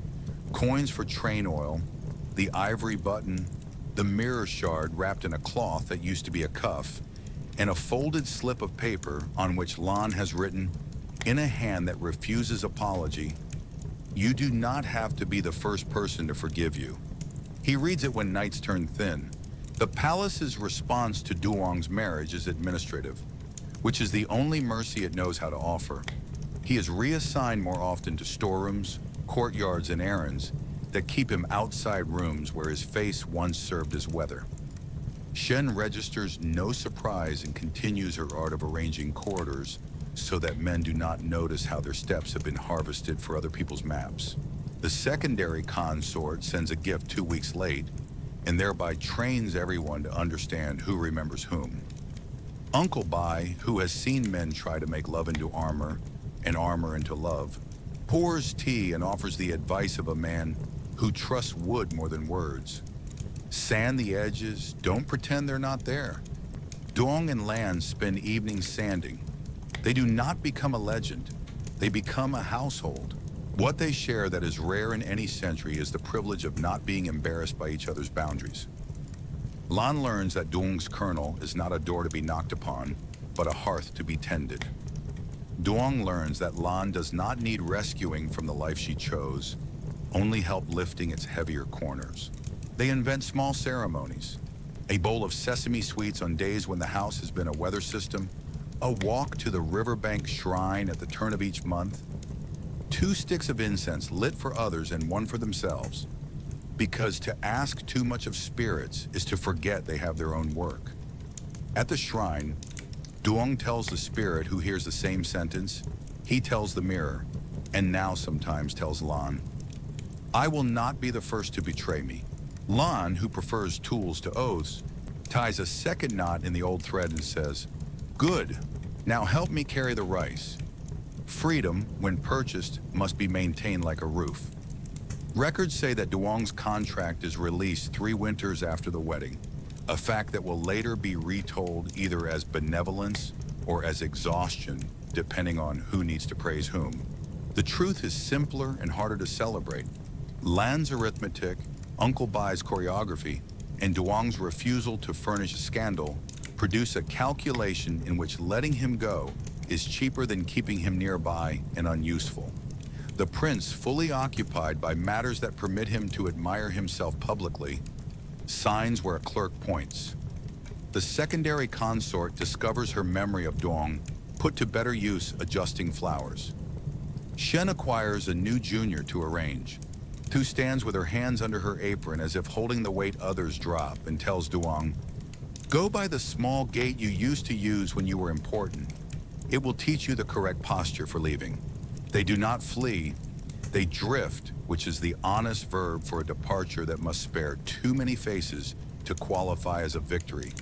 For a season, Duong travels with the opera company as a props man who can repair a drum better than he can explain himself.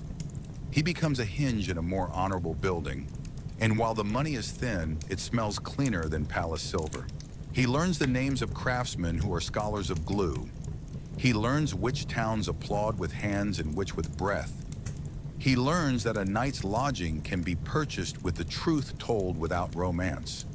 When the road makes solitude too large, he returns to the city and becomes a steward at a tea house so narrow that if 2 patrons exhale at once, policies must be made. He changes his name for the trade. The signboard calls him Han, because a man who pours water for strangers should have a name that does not ask for explanation and keeps his true name for rooms that have earned it. Drifting is not aimlessness. He and Lan plot a map that looks enough like weather to be believed by those who police pride. A day at the riverbank stall selling sesame sweets without haggling the poor. A morning copying contracts for a carpenter's guild whose members understand the worth of straight lines. A week repairing the storage loft of a temple that pays in rice without doctrine. They refuse both fraud and purity, which offends people who prefer choices that can be judged from a distance. When gossip visits, as gossip always does, it finds that the house remembered for scandal has none to offer. Lan is seen speaking to a monk about roof angle. Duong is seen speaking to a boatman about reeds. The city learns to be bored by them. which is the prize all sensible people aim to win. In the margins of drifting, the museum purse deepens. The ivory button becomes a talisman for conversations that might break if pulled too fast. The thread acquires a third knot, tied by Duong on a day when a boy in the tea house asks whether men can choose their jobs. The mirror shard chips, slightly, on a road where stones keep biographies shorter than knees prefer. He keeps the chip as proof that a thing can be damaged and still reflect a correct face. He adds to the purse a token from the troop, a tassel cut from a sleeve that once behaved exactly like water, and a slip of paper on which a child has written his name phonetically because he wanted to see what it looked like in his own hand. The name is crooked and wonderful. Duong, looking at it by lamplight, thinks even names grow up. They drift long enough for seasons to change styles. Wolves become dogs, not because they repent, but because markets teach manners. Magistrates become scholars of their own reputations, and therefore less dangerous than rumor. The prince ages into a kind of inertia that looks like wisdom from far away. Uncle Bai retires to a smaller courtyard where cabbages continue to be honest. Thu remains within, which is to say in the location that requires endurance as currency and pays in order. News arrives in drips that modernize themselves into grief when collected. The old boatman's skiff is sold to a nephew who prefers ashore. Peony Bridge invents a new gesture that young actors steal before it is varnished. Shen arranges a promotion for someone who once swore to be harmless. Duong records none of it in ink. He records it in the way he pours tea without spilling, and in the way he does not flinch when a boy makes a loud, sincere mistake setting cups. At night sometimes drift narrows to a needle. He dreams not of palaces, but of ledgers with columns titled Debt and Mercy, and a space at the bottom for a signature he does not want to fake. In the morning he scrubs cups and decides that clean porcelain is an argument. He teaches an apprentice to listen for water's opinion about temperature and says, accidentally fatherly, "Correct, don't punish." He learns accidentally son-like that roofs are maintained not by prayers but by ladders kept where rain can see them. He speaks to Lan in the grammar of people who have chosen each other with humility. "Will you hand me the other end? Do you think this will hold? Do you forgive me for the afternoon I used silence to be lazy?" She answers in the grammar of people who intend to be present when the bill arrives. Yes, yes, yes. When the letter comes from the north, the one that mentions a father's cough in sentences that overvalue weather, drifting ends for a time, and the map must be redrawn. The purse is counted, the tea house is arranged to manage without a hinge. The path home is calculated not by distance, but by stories that can be carried without tearing. Lan says, "Go." He says, "Come after." And she nods because agreements are their craft. He leaves by the same small gate he used when he was important, and discovers that the posture of leaving has not changed with his clothes. He walks as men walk who expect to be required to forgive and to ask for it in the same hour. The northern road remembers him, which is to say it shows him the faces of boys he used to be and asks whether any of them still own him. Villages announce themselves by dogs, then by smoke, then by the way men look at strangers. His own village looks at him like a boy who left a door open. The house is smaller than memory because memory inflates roofs. The courtyard is smaller because knees are no longer boys. The ledgers are exactly as large as habit requires. His mother is, as he has always hoped she would be when he returned, busy enough to keep from crying, unbusy enough to allow it later. She puts rice in a bowl and his hand on the door frame in the same gesture, which is the oldest way to say welcome home. The father coughs in a rhythm that has been practicing to be worse and nods to indicate the correct time for a son to kneel. Duong kneels. He does not speak first because boys who left doors open should not announce themselves with sentences. The ledger is produced as if it were a member of the family. It has entries that remember the price of pigs 2 governors ago, and entries that measure a man's authority to declare other people negligent. The father opens to a page where 2 columns lean toward each other like men about to argue. It is not the money, he says, which is what men say when it has always been the money and now is not. It is the line. He taps a space where a son's name should have been written when sons were being counted as obligations, and finds it empty because he himself left it so, in anger or in caution, years ago. He coughs once, as a judge clears a throat to postpone a sentence. Right, he says. The brush is placed. The page admits the wet weight. Duong writes his name in a hand that has learned both stage chalk and account scripts, and tries not to make it either. The character sits there, honest and immediate. The father stares at it like a man surprised by his own hunger. Again, he says, and this time he writes not the name, but the word son. He writes it straight. He writes it as if uprightness were suddenly possible to practice in ink. They do not talk about palaces because palaces shrink men's voices. They talk about the weather, which is to say they talk about how mercy arrives. They talk about roofs, which is to say they talk about responsibilities that do not get applause. They talk about the price of charcoal, which is to say they talk about how comfort is purchased in units the city does not count. The father corrects nothing in Duong's posture because postures cannot be corrected from beds. He corrects his own ledger by drawing a line through a phrase that once condemned and now embarrasses. No, he had written on a day when fear made him eloquent. Dead.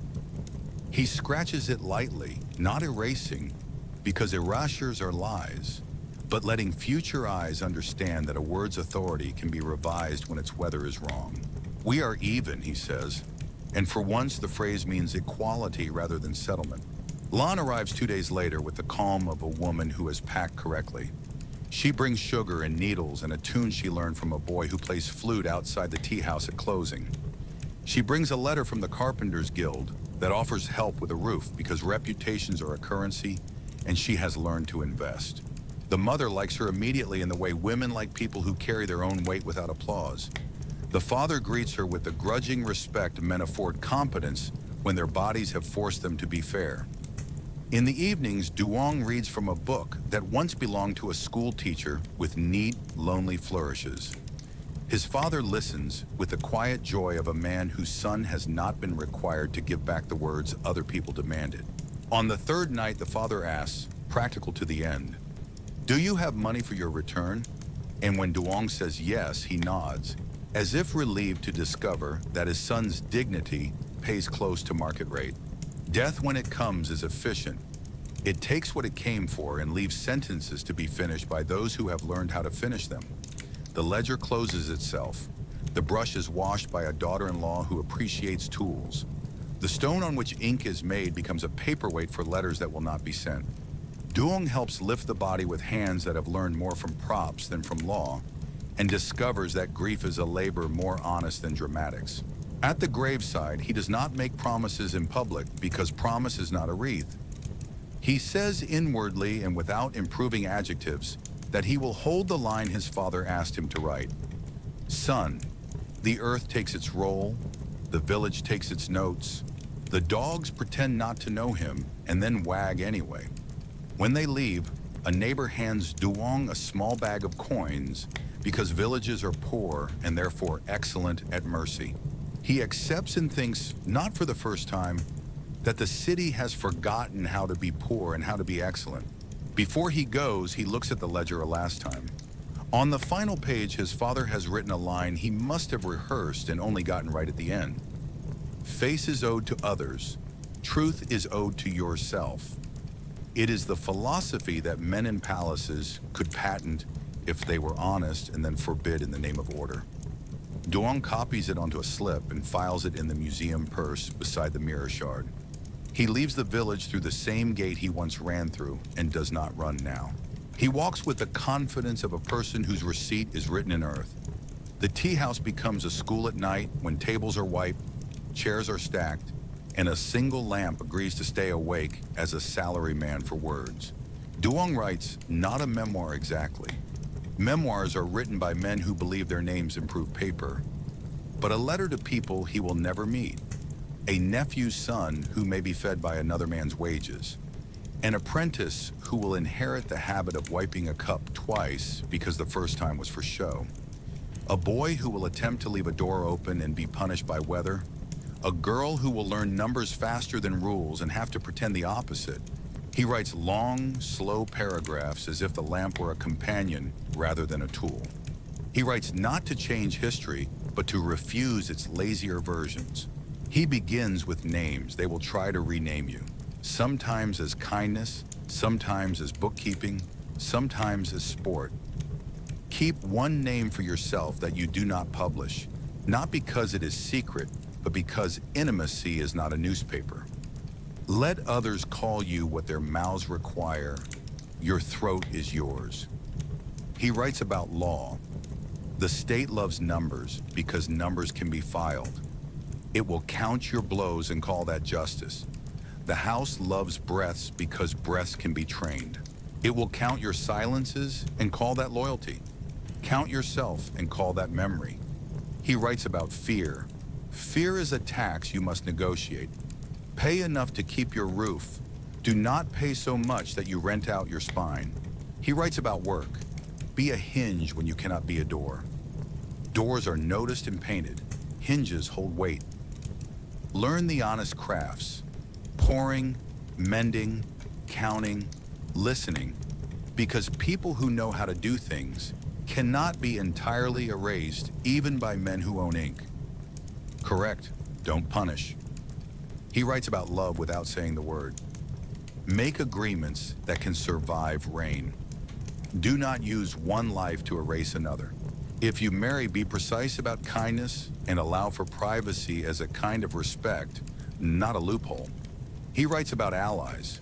Find one old person and two competent women. Old men remember how fools were punished before you were born. Competent women will show you the shortest route between problem and solution without asking you to applaud their map. He writes in praise of small museums. Keep a purse with things that prove you existed yesterday. A button, a thread, a paper with your name written by a child, a rule you made for yourself. Look at them when rooms insist you are only a function. Look at them when pride insists you are a star. He writes about shrines. Offer oranges, not arguments. Tell the truth without romance. Promise not to waste attention. Leave a knife when you have one too many. Tie a knot in a thread only as tight as it needs to hold. He writes about screens that talk and men who enjoy reading shadows. Stand where screens make you uninteresting. Do not mistake vanishing for humility. Keep a kernel no one can reach. Kernels are citizenship. He writes about escape. Drifting is honest. Fleeing is sometimes necessary. Returning on purpose is a craft. If you must be named by other people, decide your posture in advance. He writes about theater. Pretending done well is a way of telling the truth slowly. Use the stage's mercy in rooms that refuse to clap. At the end of each page, he copies a sentence his father finally trusted. Face is owed to others. Truth is owed to yourself. He adds his own vow in smaller script beneath, not a motto, but a maintenance note. I will not be the first to betray me. He folds the pages into a packet and places them in a tin beside the cash box where only honest hands go. If the tea house burns, buildings enjoy dramatic exits. Someone will open the tin and find recipes, water temperature, sugar ratios, proverbs, and one man's careful refusal to surrender his name. Lon reads the pages one afternoon when the rain has worn customers away and says nothing until the kettle asks for attention. Then, good, now tie a copy to the beam where the braid is. He does. The beam, which has watched them agree and disagree about rice, receives the paper with the impartiality of wood. That night the lamplight seems to approve. Lights do not approve, but sometimes they allow themselves to be mistaken for blessings. He returns to the riverbank shrine because endings are for water. The brick is older, the plaque is shyer. The spirit who hears has collected so many oranges that mercy smells like citrus. He brings nothing heavy, 2 sticks, an orange, the small knife that once stayed here and then did its work elsewhere. The boatman has gone into the geography of stories. The fishwife's son sells lantern wicks with the pride of a man whose fingers remember nights. A child points at the orange quarters and is pulled along by a mother who worries that faith, like river air, will stain clothes. Dong lights 2 sticks and one for those who did not get to come back on purpose. He says his name out loud because there is no longer anyone to punish them for being accurate. The sound lands without ceremony. In palaces, names are instruments. On banks, they are signatures. He does not ask the shrine to make the city gentler. He asks for proportion, the clean arithmetic that allows a person to hold a bowl correctly when news arrives. He thanks the water for teaching him that movement and flight are cousins, not twins. He thanks the stage for its mercy toward failure, his father for the ledger revised before the last breath, Lan for the wall that shelters more than reputation, Thu for being the person between breaths, Uncle Bai for the sentence about oaks and furniture that turned into a spine, Peony Bridge for landing correctly under a lantern the second night, even Shen for the geometry of corridors that taught him to map himself. Gratitude is not a treaty. It is a way of lifting weight without hurting the back. He walks home through alleys that know his steps and passes the small gate he used when he was important. Importance is a coat that never fit and has been folded correctly at last. At the tea house, a boy miscounts change and a woman returns it without enjoying her honesty too loudly. Lan is weighing rice because rice asks to be believed. Dong takes the scale and, as a man who has burned 1 letter and saved 2 lives, adjusts the weight until the beam rests. He hangs the knife on a nail near the braid in the packet of pages. The museum purse is opened one last time. Coins for oil, the ivory button that still persuades threads to behave, the thread with its careful knots, the mirror shard whose chip he now likes better than its flawless edge. He sets the shard under the lamp and looks at the face it offers. Age has worked without seeking permission. Gentleness has learned to look like policy. He says, not as a vow now, but as a description, I did not betray me. When night comes, he writes a single line for the day that may ask to summarize him. He does not choose titles men used in centuries when they wanted to sound like bronze. He writes instead the sentence that carried him across seasons. Call me by my name, not by your story of my sin. He leaves it where the lamp can read. Lamps cannot read, but sometimes they behave as if they had learned how to see what a man meant. In the late hour, when cities practice being rivers and rivers practice being sleep, he thinks of the boys he once was and forgives them for wanting doors to stay open. He thinks of the men he met in rooms where breath was currency and forgives them for being weather. He thinks finally of the child who wrote his name, crooked and wonderful, and imagines a future in which crooked is simply honest. The house that once called him heir cannot reach him here. The state that once counted other men's blows cannot invoice him now. He is a hinge, well-oiled. He is a wall that shelters. He is a son whose name was written straight at last. He is this evening, and for as many evenings as the lamp agrees to stay awake, a man called by his real name.